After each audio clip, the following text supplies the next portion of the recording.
Hi, Jewel. All right, I'm going to do your past life wisdom and healing service. So, you had kind of a rough go with another family member, and you'd like to understand more about the reason behind that. So, I'm just rereading this here, and then I'm going to connect with you, okay? You also had a friend as well that you'd just like to know more about the soul connection, and she's not physically present anymore in this life.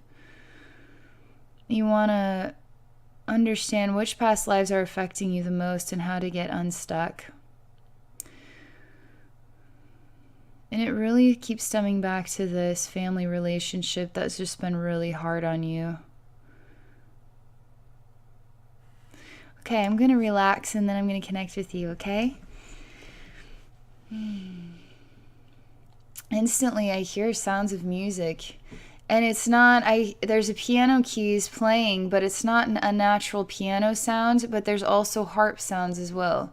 There's also violins. There's sounds coming from string instruments, sounds coming from piano keys.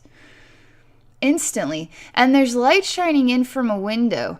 This is a little creepy, but as I'm looking at the window, I see a shape of a shadowed person in a bag, and their head and their entire body is in a bag.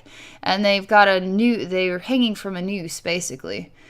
It's really creepy because we have what is really beautiful, kind of symphonic, Beethoven type sounds of music. And it seems really glorious, and you see this bright light shining in, and it feels like a really sunny, beautiful day. When you look into the light, oh my god, there's this horror scene, body in a bag, and hanging from the ceiling noose, and it's just hanging there. It's so creepy and so wrong. Why is this happy music playing when the reality is this? The reality is extremely disturbing. Why is this happy music playing? It's not right. It's totally not right. I'm waiting patiently. I see a knife that is cutting the string, this rope.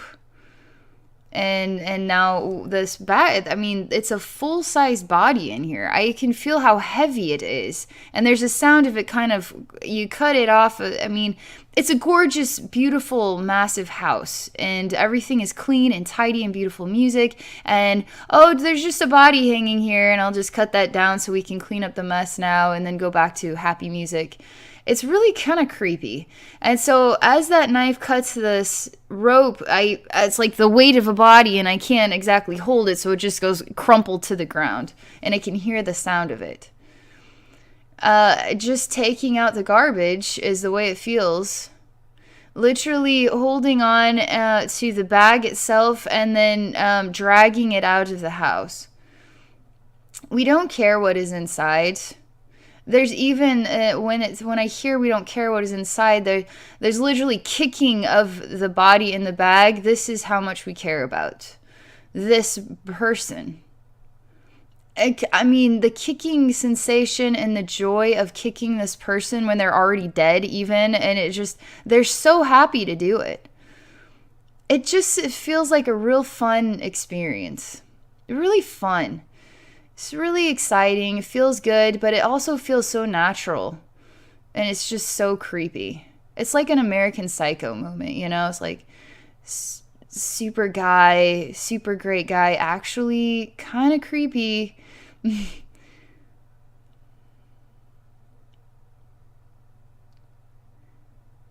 I'm telling you, it's like a perfect house. It's super clean. A beautiful music playing.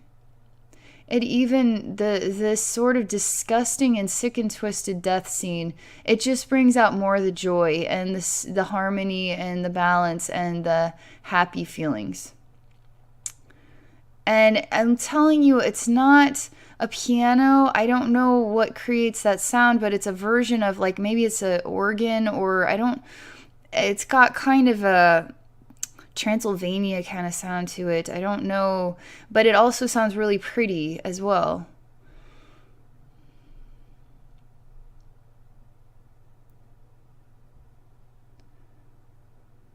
They're showing me that is sort of like cleaned out the psycho, but yet I remember the psycho. This isn't as pretty as it looks. This is creepy.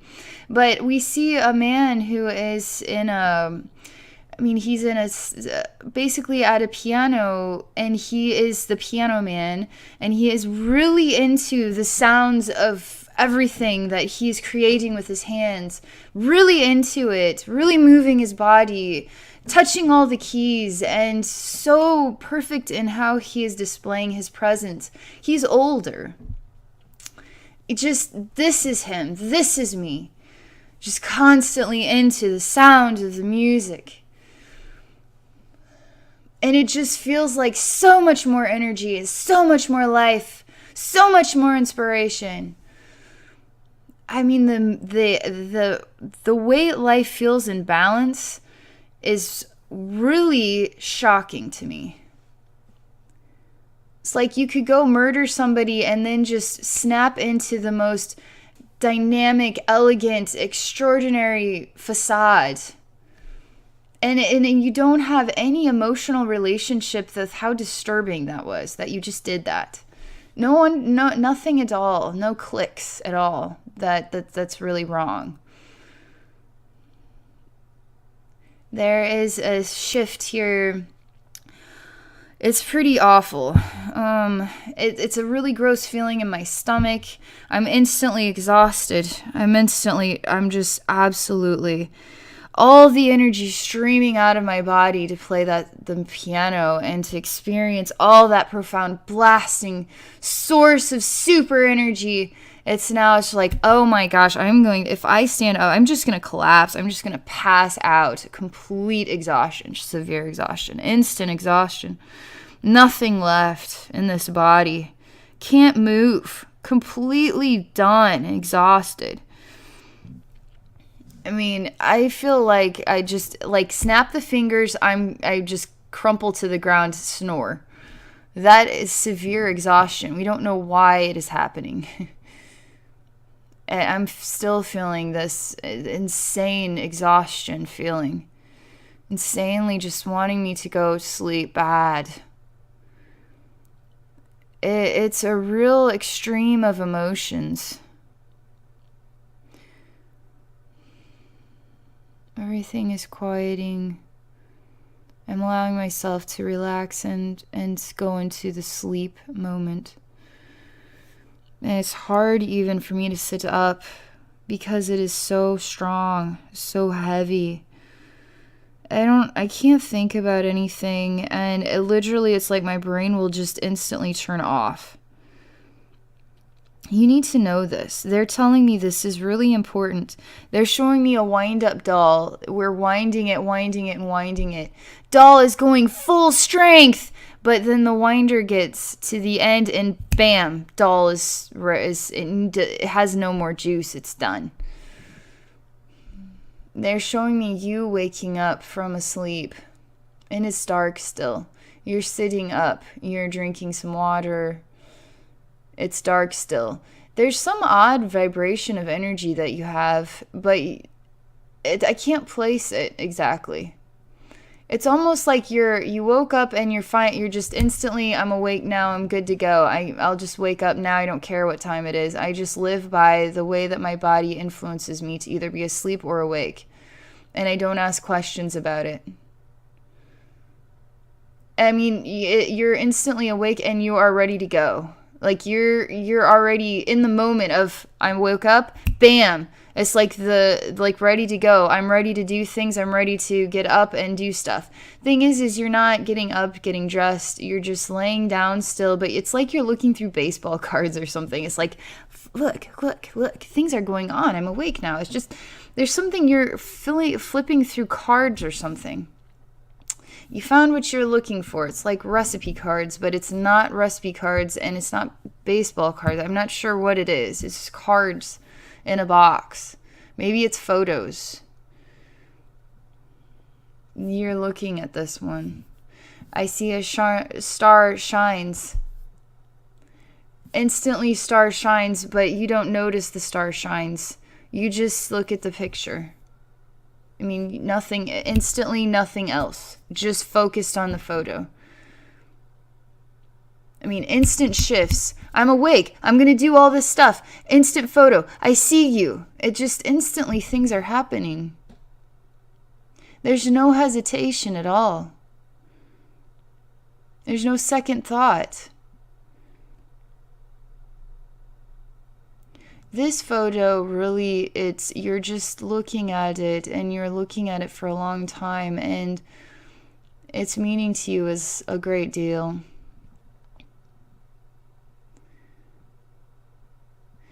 There is something of a sexual vibration going on. I can experience that energy entering into the scene. I mean, the thing is it's an instant reaction as well.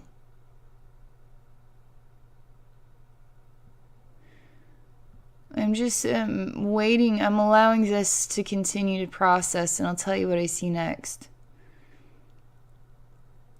I mean, there's definitely, the scene is a man who's looking now. I've been looking at this picture, right?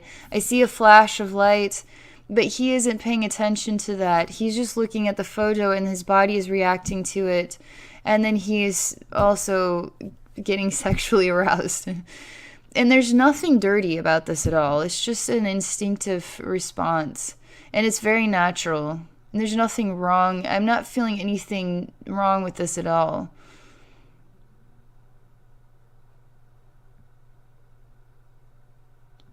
Now it feels like there's no separation. I'm still holding on to the picture, and now I'm going to fall asleep with a picture close to me. That star is still blinking, literally. It comes in a flash and then it goes away. And then it comes in a flash again and it goes away. But it never stops blinking. But you don't look at it. You don't notice it's blinking at you. There's something really beautiful that I am suddenly experiencing. It feels genuine and it feels like the way life should be. It's just a moment of feeling like it all makes sense. And I am literally, it's like a snuggly moment. There's nobody that you're snuggling with. There's nobody here. It's just you and a photograph. And it's just like you're getting your blankets just right so that it can feel like you're holding somebody close to you. And your body position just right, and your feelings are just right. And so it's as if somebody is there, even if they're not. And it just holding them. And it comforts you a great deal. This is the only thing that is real to me, is what love is what you are having in this experience of this moment. And I'm telling you, it's real, and it's really, there's a lot of love that I experience from it. It's really, why can't there just be a person here so that it could be real, you know?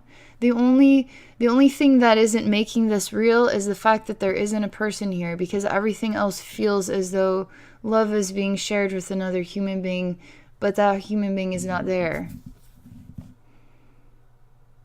It's really, really deep and connected. It is really sacred even, and it's got a balance between the male expression and then the female expression. It just feels like everything makes sense when you two are together.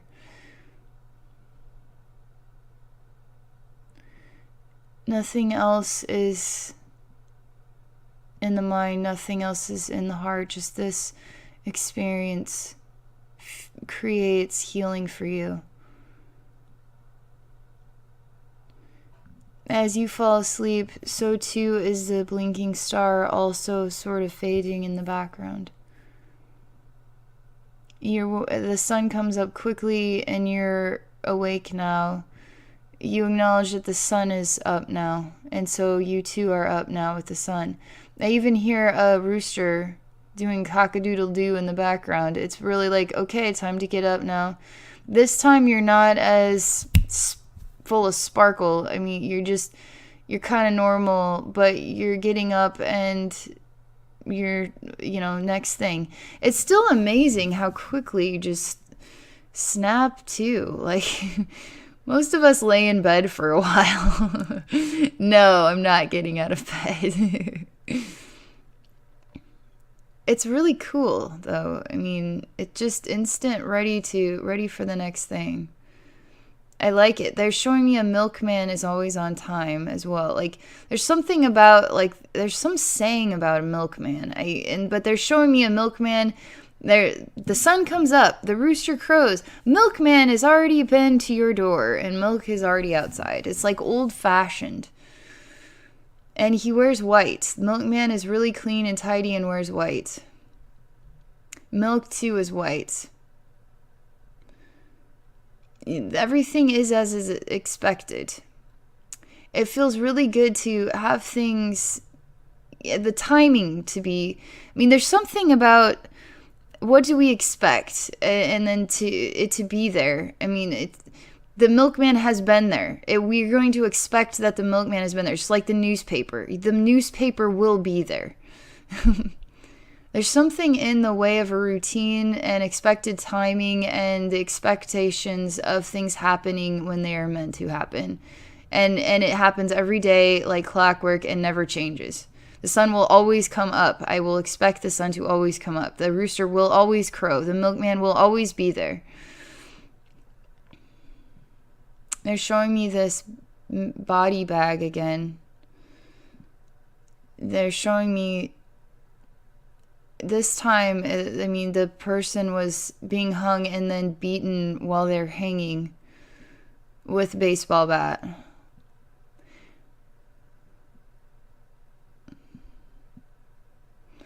This is flashes of memory from this older man that's been playing the piano. He is wearing white gloves and really tidy and composed, and he is sitting again at the piano and then streaming the music from his body. From his fingers, from his heart, from his everything. He feels extremely in the oneness. I'm to indicate that it's almost like a psycho murderer, He feels extremely in the oneness and he feels holy. He feels a part of the oneness. He doesn't associate, he knows that he's just killed somebody, but he doesn't associate it with it like a person that cares about the life of others. Like, for him, it's natural as the sun rising and the rooster crowing and the milkman being there. It just seems to be a natural part of his instinctive design. It really bothers me, but that is the way he understands his truth. And when he is, I mean, after murder is when he feels correct in life. And then his inspiration is to play the piano when life is in perfect balance, as it is intended to be. I can't get through. I'm waiting for the next thing. There's something of a whisper going into my ear. There's something of a sort of darker face whispering into my ear. And there's a nod of this old man. It is understood.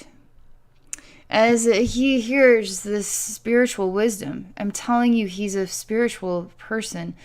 And he is directly communicating with influences that are saying, your next role is to murder this person or something. I don't know what they're talking about, but he is nodding in agreement, and then his willpower is coming back in this just intensity, and it's all there, He's just so into the flow of it all.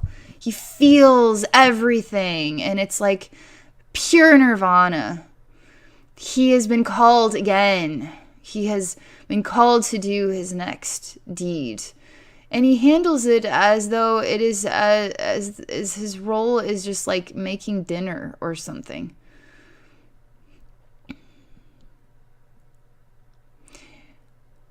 He doesn't relate to himself being evil. His mind works, and they show me him, and they show me a flash of light, and I see a brain that is of a different It doesn't look like other brains. It looks different. And then the flashlight goes and I just see him again. It's too pink in color from what I would like. You see a normal brain, it's got like a creamy color to it, and his color, it's like really pink in color. And it looks like chewed up bubble gum is what it looks like.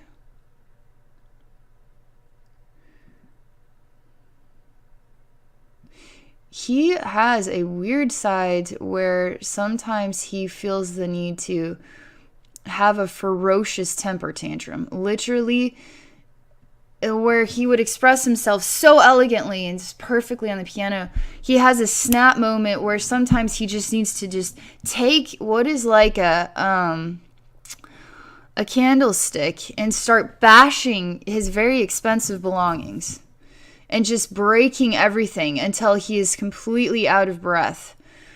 It just starts breaking everything, ripping everything apart.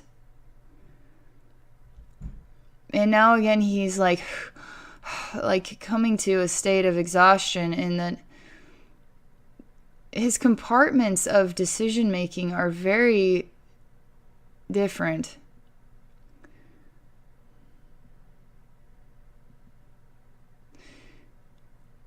It's some part of his being that it just, when he's finally done, he takes this and he feels he lost control, right? And that's not acceptable. But he couldn't control it, and so he takes the candlestick and throws it against the glass, very beautiful glass, long glass, and it just breaks and just goes out the window. And now that he got that out, he's sort of cleaning out, his tux or whatever this piano outfit is, and brushing himself off and coming back to a state of composure. He's starting to dislike himself. He's starting to acknowledge something. He's not able to get to his holy state of balance. He's not able to maintain it. He's starting to fall apart. He's acknowledging that he's struggling to maintain that high caliber of spiritual connection that he was in. And things are starting to fall apart, and he's seeing the world around him differently. He doesn't want to acknowledge, he doesn't want to change. Everything was always right the way that it was before, but something is not right now, and I can't get it under control. This is becoming, it's overcoming him. His inability to maintain control and balance in all those ways now is really turning into a state of literally screaming and out of control behavior of breaking things. And he cannot seem to stop this now. He thinks about the next job that he will do, but he just feels like he can't be clean enough about it. He can't be quiet enough. He can't be consistent because he can't get his emotions under control, and he can't think straight. The thoughts are overwhelming him. He cannot get it together. He doesn't know what to do. He's stuck with a moment of confusion. I've been called to do this murder. I cannot complete the murder because I cannot get my emotions under control. But I have got to complete this murder by such and such date and time, etc. So what is he going to do? Is he going to choose to change? Or is he going to continue on and be sure he's going to go to prison? He hasn't decided yet what he will do. He just looks like an older man. Like 60s. He's showing in a black outfit, completely black long sleeve shirt, kind of black. It's not a full face mask. It just goes to here. Kind of like a swim diver, has a black piece, and then it's just like it's like a swim diver, a full body outfit and everything. All you can see is his face. He's putting on some goggles or something. I don't get the impression he's going underwater.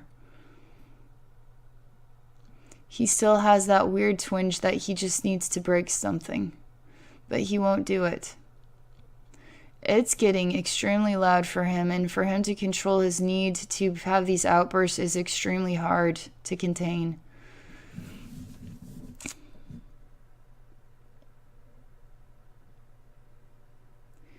He's having a breakdown. He can't do it. He cannot do it. He is prepared everything he needs. He's dressed. He's ready to go. And he is stopping mid-stance, and he says, I can't do it. I cannot do this anymore. He takes the goggles off and he throws them to the ground. He kind of feels like, I can't get out of my own skin. I can't get out of my own body. I can't get out of this. I don't know what to do. He feels absolutely disgusted. But yet he doesn't feel disgusted because he's always had an understanding that this was just him.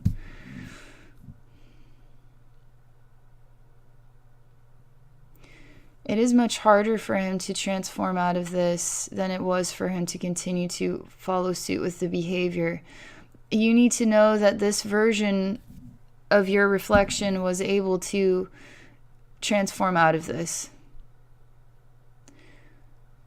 This version of your reflection was given a gift by heaven in order to have a new comprehension of the behaviors, so you could see like we see it just isn't right to murder people, but for him it was holy, it was right, it felt good in his heart, it made sense.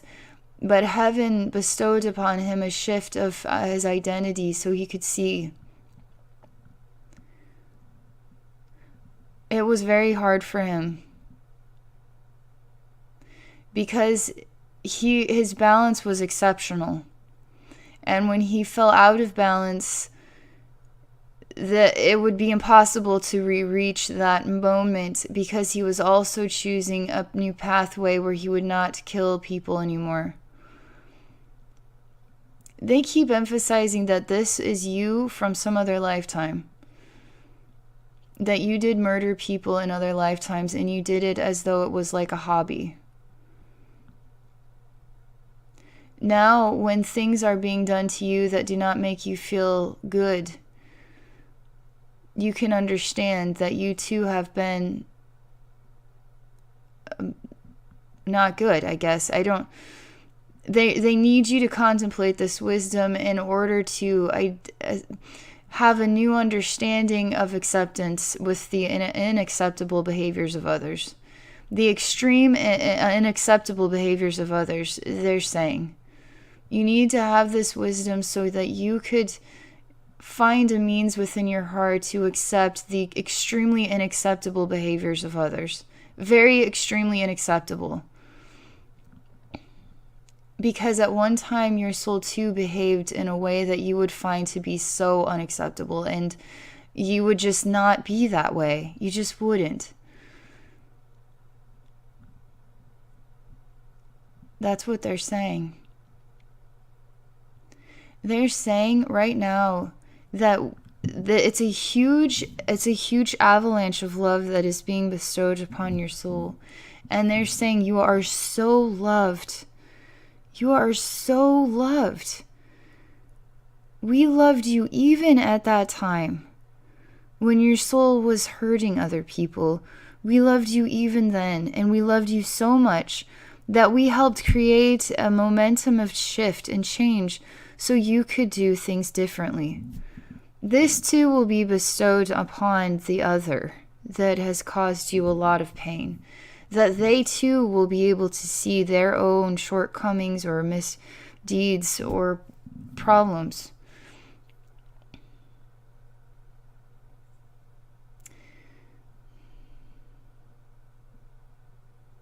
You needed to know that, and this wisdom is the healing wisdom. There's something of your soul that it needs to release this.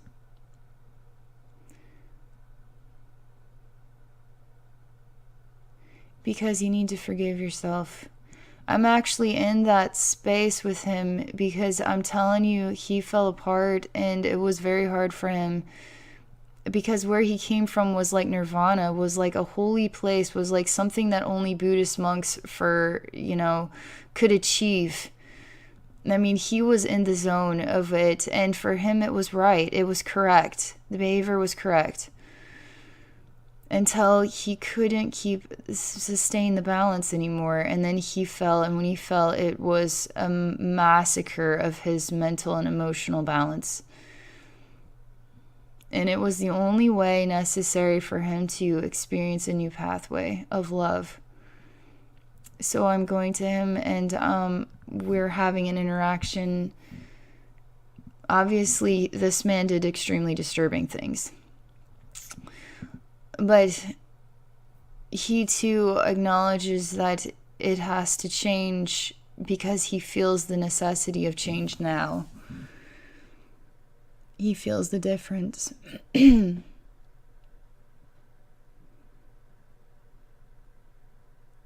standing there with him when he has all of this sort of dark layers. He's crying, and he's very angry with himself and angry with life, and he just doesn't know what to do from here.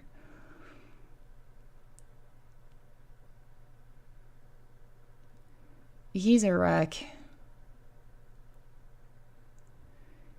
I mean, how many things can he break before he's broken everything? And what is he going to do, break himself now? I mean, he's a total wreck, and he cannot destroy himself, so he destroys everything around him as a means to find acceptance of everything.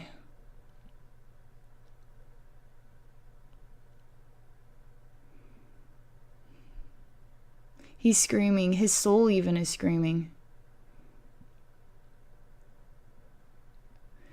His pain and anguish is on an extreme level. Most people would see this man and not feel any pity at all. But when you experience him on the energetic level of his truth and reality, it's a whole nother scene, and it's hard. It's very hard.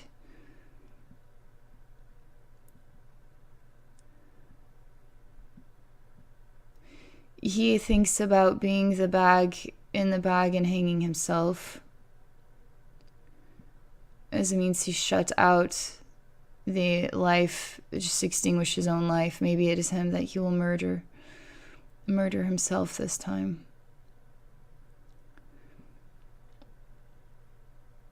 I ask, there's the question, will you choose to murder yourself this time?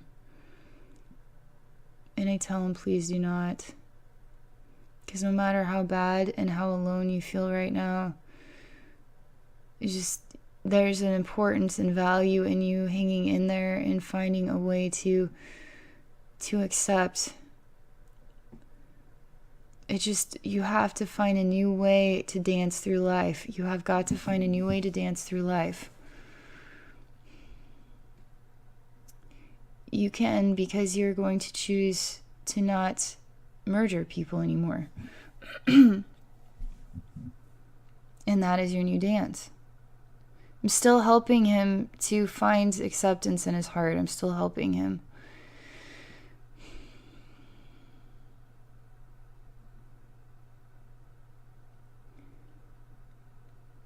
It gets bad for him because he starts to hear the dark voices in his head are very disappointed in him. And it feels like broken glass in his head, constantly shattering in his head. And it's nightmares all the time. He, in his dreams, is beaten by a man in a mask until he's dead. In his dreams, over and over again. He cannot play the piano anymore. He is suffering the consequences of his own choices, because his soul itself is choosing to shift from a behavior that is evil to a behavior that is loving. And for him to do that shift is extremely difficult, and it is hard on the soul. To go from a state of this to the opposite, it's very hard. He literally feels like he needs to be in an insane asylum, and he holds his knees to his body and he shakes. A man that was once high and mighty, had it together for, is lost his mind. He is feeling the energy backlash of his choices, returning now in order to create the balance.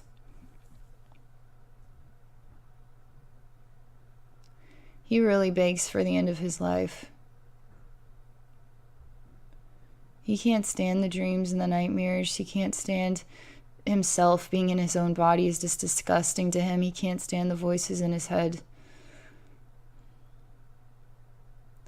I am sorry, but this is probably the most saddest. For me to experience this is really serious for me. I mean, I would not want to experience that on my life. I mean, it is hell. It is a extreme version of hell because it is hell in the mind and the emotions on a severe level that is so extreme. I mean, I don't know how you would survive through it. It's very terrible. They're asking me to give him a blessing, or what we would call a miracle, a gift from God. Does he deserve it? And I say, yeah.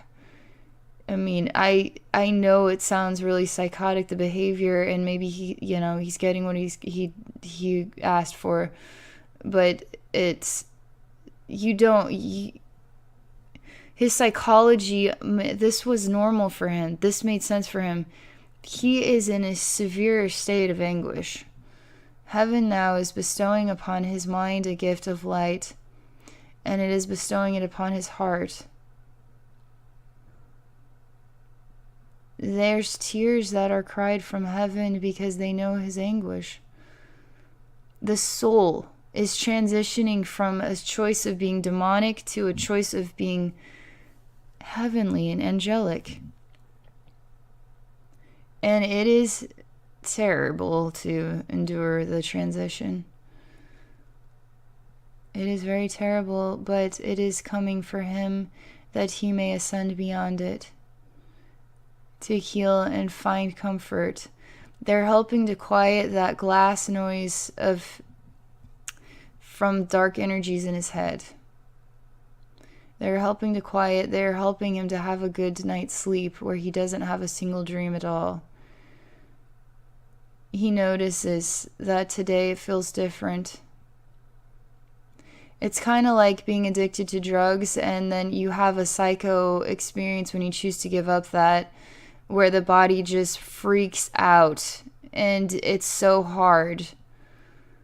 And then you just wake up one day and it's like, I did it. That's kind of what this is like too, but I'm telling you, this would be months and months and months and months, years maybe.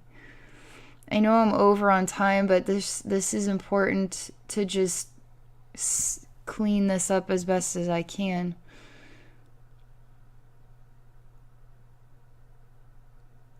He's able to cry real tears of a version of understanding that he was never able to experience before. He even touches the tears on his eyes.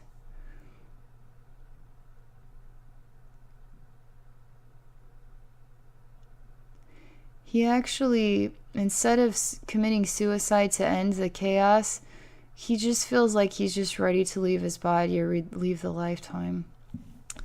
He even starts behaving in a way that it's like he's okay to accept the release from the body now. Even what is 6 weeks of time where he just feels like he is in an odd meditation. And he is speaking to heaven and saying, I am ready now to be released from this body in a lifetime. I am ready. I mean, it's kind of a solemn type of energy feeling, and it kind of goes from one day to the next, and every time he goes to bed, he prepares his body to be, his soul to leave. And what would be 6 weeks or so, he was older to begin with. I mean, he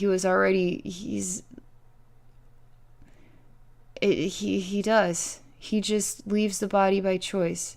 The soul, he has such a communion with heaven over this, that it is agreed that his soul will be allowed to leave the lifetime now. They want to emphasize he did not commit suicide. He endured it, and then was bestowed a blessing from heaven, which was just a calling card of awareness, self-awareness, and then the ability to understand that it is okay to leave the lifetime now. As if you just get to a point in your life where you're really old and it's like, you know what, I've lived my life and I'm ready to move on, and then 3 months later you just pass away. That's kind of what it's like. They're showing a blessing of healing and forgiveness from heaven upon this life experience, and they're ready to help you feel this lifted out of you, and now to help you see with new eyes the behaviors of others, a new version of acceptance for you. That's what they're saying. That is the gift we bestow upon you. A new version of acceptance about everything. You've earned it too. You really have earned it. And there's so much love. I hear it, feel it pouring down upon your soul. Understanding. And hugs for you, holding you, the invisible now holding you at night instead of you holding the invisible holding you. And it's really beautiful.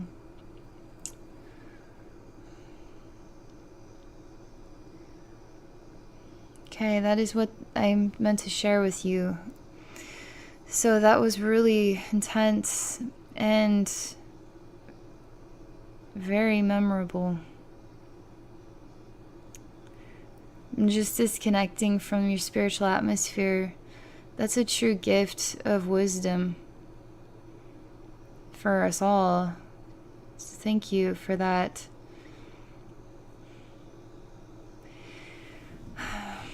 All right. So that's all I can share. So for those of you watching, if you're interested in experiencing a one-on-one service with me, I do share psychic wisdom and spiritual healing at my website at abbynormalswisdomquest.com.